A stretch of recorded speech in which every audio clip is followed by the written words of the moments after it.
Ahora ha demostrado la combinación de silostazol con clopidogrel o ticagrelor es la mejor protección para aquellos que tienen enfermedad carotidia estenótica. Entonces, silostazol con clopidogrel o ticagrelor, tanto para miembros inferiores como para... Hay estudios en curso, hay dos por ahí estudios chinos que demuestran muy buena performance de silostazol reemplazando aspirina, ¿no? Entonces probablemente va a ser una buena opción o para acompañar aspirina o para reemplazar aspirina en aquellos que no pueden usar aspirina. Hay gente que no puede usar aspirina, es los que están ahí atrás. Creo que están... ¿Cómo te llamas, hijo? Jesús, María y José, ¿dónde están? ¿Por qué cree que un paciente no podría usar aspirina? Al margen de que por riesgo de sangrado. ¿Por qué? De repente, yo no puedo usar aspirina.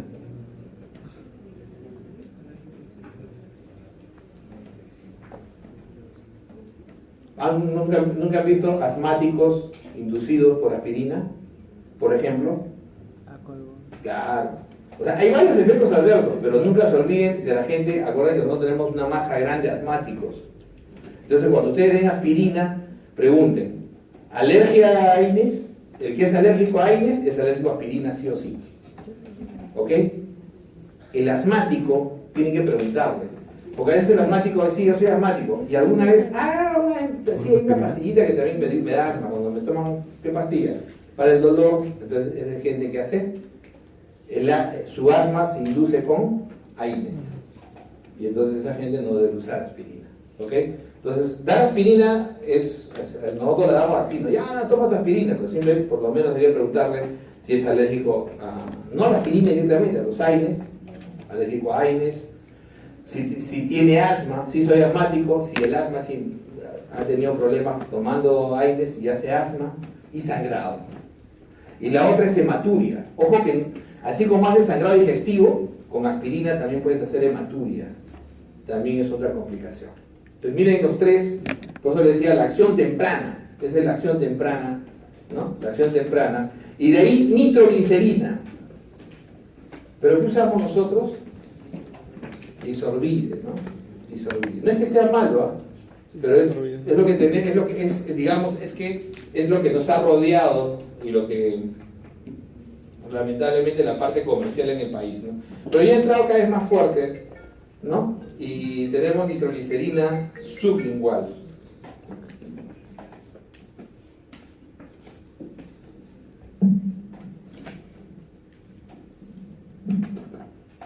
Entonces, nitroglicerina, ¿no?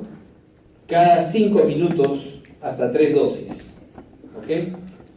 Puede ser en spray, puede ser sublingual, pues sublingual en spray o sublingual en tabletitas, ¿no? Pero no en parches. No en parches. Y no se lo digo como broma, porque lo he visto más de una vez. Dice, ¿qué te pusieron? ¿Te pusieron tu nitro? Sí. ¿Qué te pusieron? Un parche. Ya. Porque el parche es liberación prolongada. O sea, lo que tienes que dar es una dosis que actúe inmediatamente. ¿Ok? La nitroglicerina, a diferencia de estos disminuye mortalidad, disminuye mortalidad, disminuye mortalidad. Este no disminuye mortalidad. Mejora la compliance, disminuye el dolor, pero no se ha demostrado, ¿no?, que disminuye mortalidad, sino las molestias isquémicas. O sea, es importante para bajar el dolor. Es lo más importante para bajar el dolor. ¿Ok? Y si el paciente no mejora, en las primeras 48 horas hay que ponérselo endovenoso. Más aún si es que tiene isquemia persistente, insuficiencia cardíaca o hipertensión no controlada. ¿Ok? Pero al principio lo que le va a calmar el dolor es usar su nitroglicerina. ¿Ok? Su nitroglicerina. Y de ahí, si es que el paciente no mejora, sigue isquémico, sigue con dolor, le instalan en forma endovenosa. Beta bloqueadores, esto ha cambiado. Antes, en un momento, no sé si ustedes les dije, el beta bloqueo es importantísimo, pero ahora se tiene mucho cuidado en las primeras 24 horas, no inmediato, en las primeras 24 horas. Entonces, ¿quiénes son los 4 inmediatos? Aspirina, heparina, ¿no? Los inhibidores, ¿no? PI2, o sea, básicamente ticagrelor o clopidogrel, ¿no es cierto? Y nitro. Esos son los 4. Y de ahí, nitro, dependiendo de la evolución, como ven ustedes, en 48 horas, endovenoso, no la nitro acá, sino la endovenosa, beta bloqueo en las primeras 24 horas, a menos que esté contraindicado. Contraindicación de beta bloqueo, Jesús. ¿Ah? Bueno, sí. Sí, de hecho que sí. Claro, te fuiste al extremo. El cadáver también. Pero no, que no seas malo. ¿Cuál es? O sea, contraindicaciones que tú... No está mala, no está mala. O sea, que puede, porque el paciente puede infartarse, estar un Kili, ¿no? Un Kili 4 es un shock cardiogénico, ¿no es cierto? Un Kili 4 es un shock cardiogénico. Pero digamos, cuando quieres dar betabloqueo, lo estás tratando, ¿qué le preguntas? Asma, ¿ok? Asma. Primero, en pregunta, si el paciente es asmático, que puede precipitar, o si no, puede precipitar crisis de broncoespasmo. Otra es bradicardia, ¿ok? Frecuencia cardíaca. Si yo le voy a dar betabloqueo y le tomo el pulso y tiene 60, ya no lo puedo betabloquear, porque voy a producir bradicardia. Electro.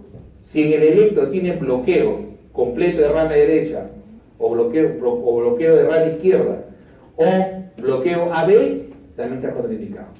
O sea, los bloqueos contraindican el uso de beta bloqueo. Entonces el beta bloqueo tiene sus contraindicaciones importantes, tanto por enfermedades como por complicaciones severas. Está bien, te salvaste. ¿No? Shock cardiogénico. Y el IECA también hay que darlo dentro de las 24 horas. O sea, no es inmediato. Si uno dijera, doctor, entonces, ¿qué cosa es? Esto es inmediato. Inmediato los 4 primeros. Los siguientes son mediatos. O sea, pueden ser en 24 horas, incluso 48 horas.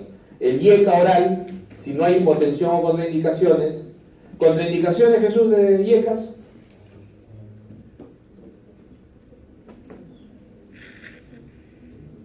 ¿Quién se acuerda?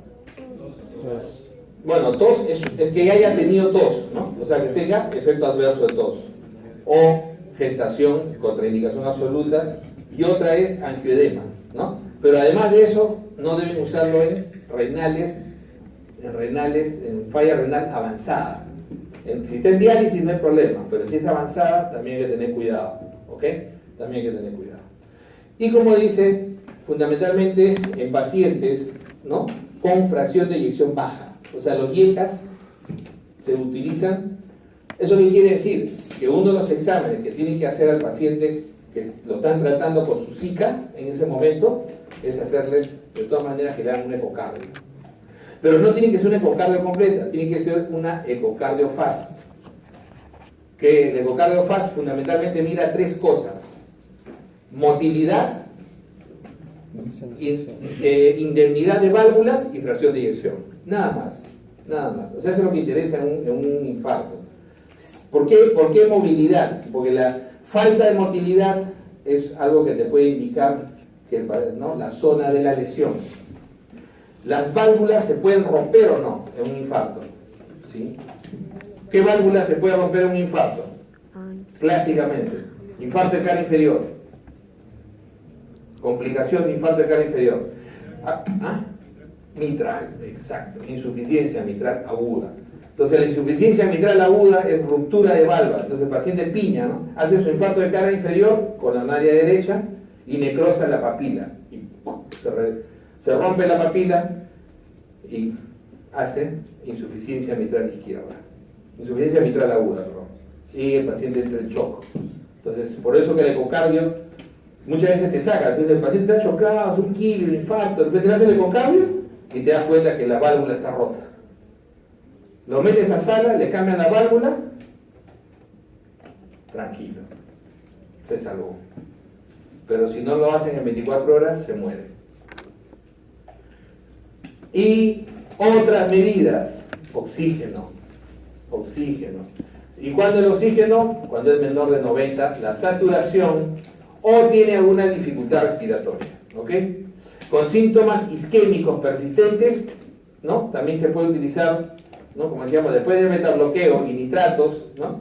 O sea, si yo en sí ya intenté betabloqueo, o lo tengo betabloqueado, pero o de repente lo betabloqueé y no funcionó, o no lo toleró, está con nitratos y sigue teniendo dolor, sigue teniendo angina, episodio de angina, entonces puedo intentar bloquear el canal de calcio, no hidropiridínicos. Los hidropiridínicos son amlodipino, nifedipino, felodipino, sino verapamilodiltiazem, ¿ya?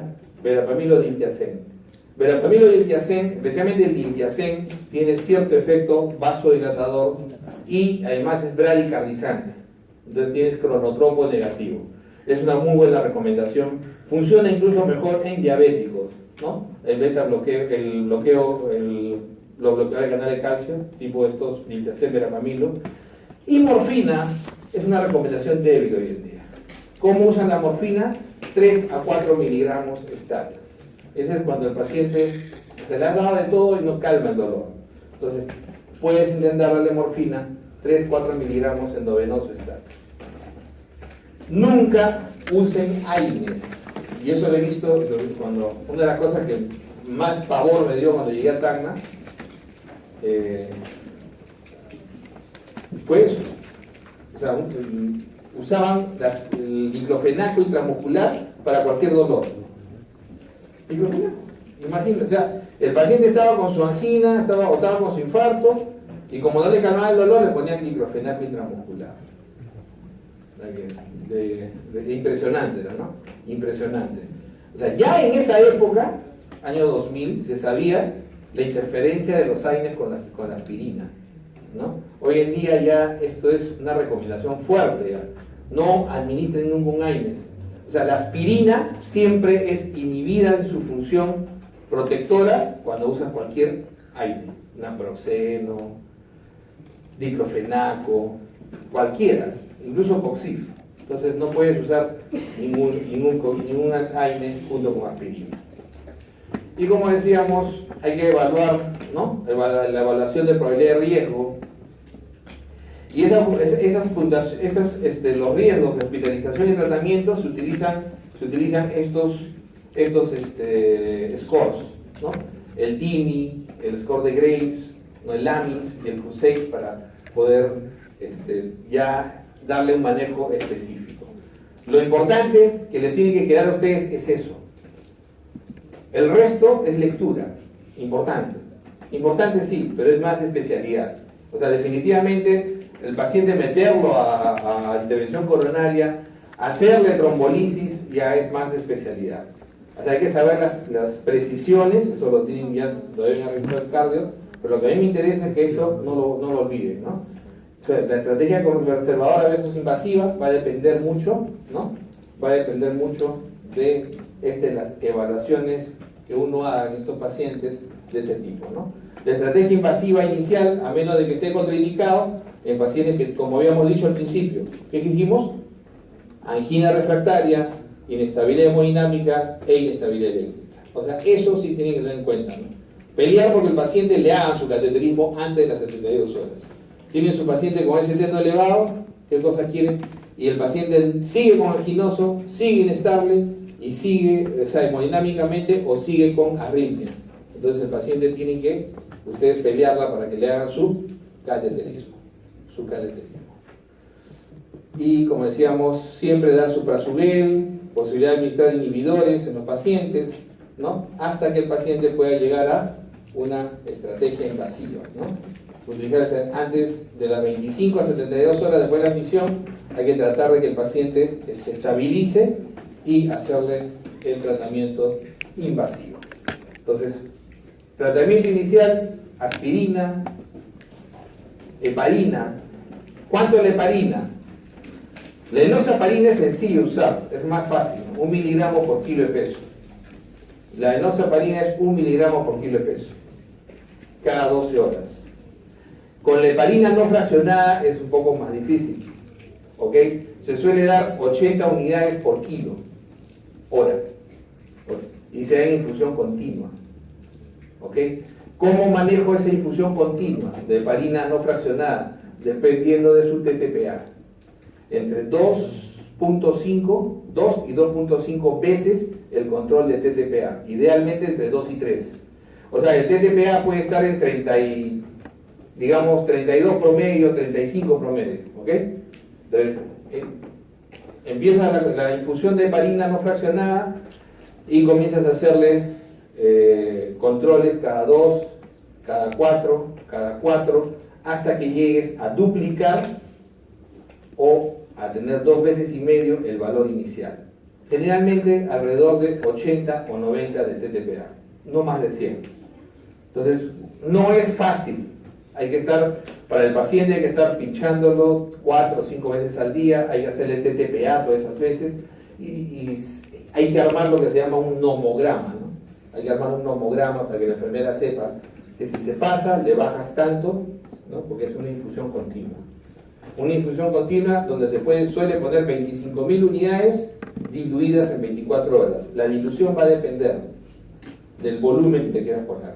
Entonces, siempre las diluciones, acuérdense siempre lo que les digo, no es una receta de cocina. La dilución depende del volumen que el paciente pueda tolerar. Si un paciente está con insuficiencia cardíaca, congestión, ¿en cuánto lo diluirán? En 100 mililitros, ¿no es cierto? No lo puedes diluir menos tampoco, pero lo máximo que usarás será ¿cuánto? 100 mililitros.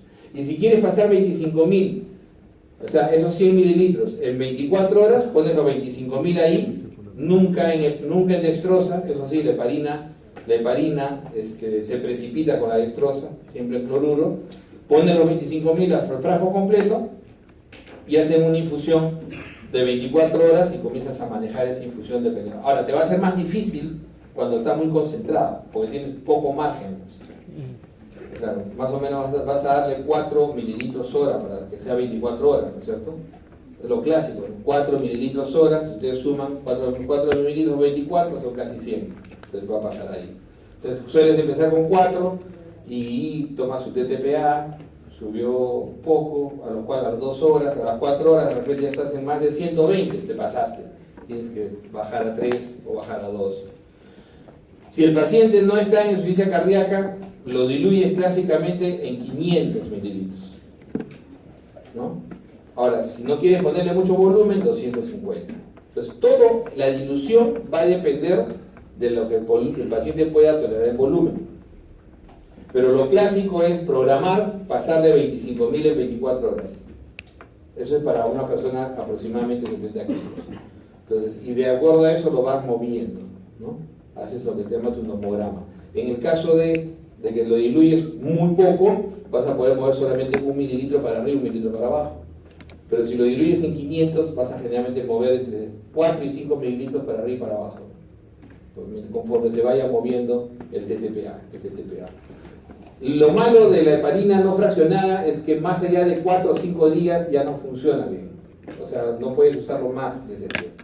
Mientras que la enoxaparina te da más techo. Entonces uno diría, idealmente uso enoxaparina, pero tienes esas condiciones, ¿no? Los pacientes con insuficiencia renal terminal no deben usar enoxa, ¿no? Es peligroso, no se suele usar con ellos enoxa.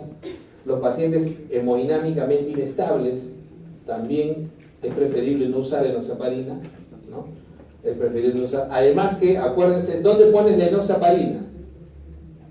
Subcutánea. Y cuando el paciente está hipotenso, lo último que tú absorbes es el subcutáneo.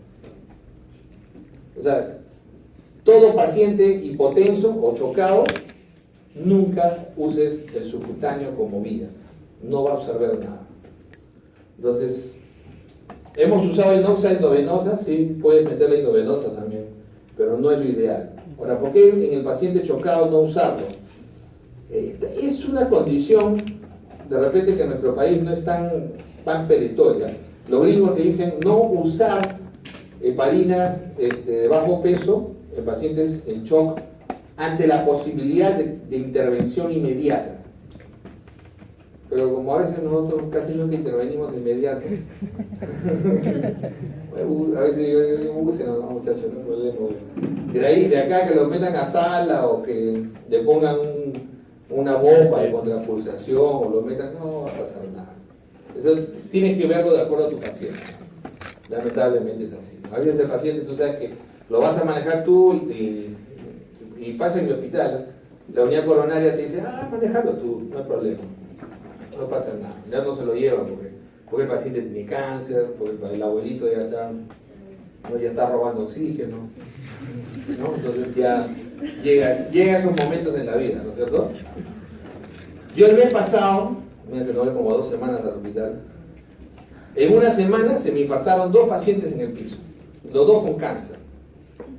Bueno, a uno me lo traje de emergencia, de cirugía, lo habíamos operado con cáncer de colon, era coronario, y en la interconsulta, cuando fui a verlo, el paciente, yo pensaba que era una neumonía, lo que estaba haciendo es un edema agudo pulmonar y se estaba infartando.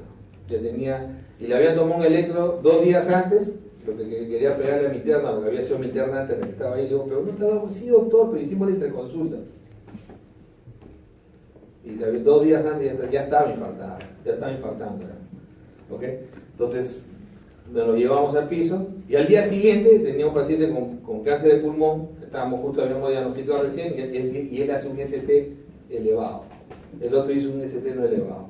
Entonces el interno le digo, ahí tienen los 2. Y los 2 salieron, los 2 se fueron a su casa al final. Pero como le digo, el manejo no es difícil, pero definitivamente a ese tipo de paciente yo no podía pretender hacerle nada invasivo. Los 2 pacientes pasaban de 85 años, los 2 pacientes tenían cánceres activos, ¿no?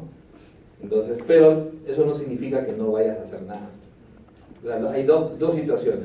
No puede ser invasivo, no solamente por la condición básica del paciente, pero la otra condición no significa que lo vas a abandonar. Entonces, lo mínimo que hicimos fue eso: clopidogrel, aspirina.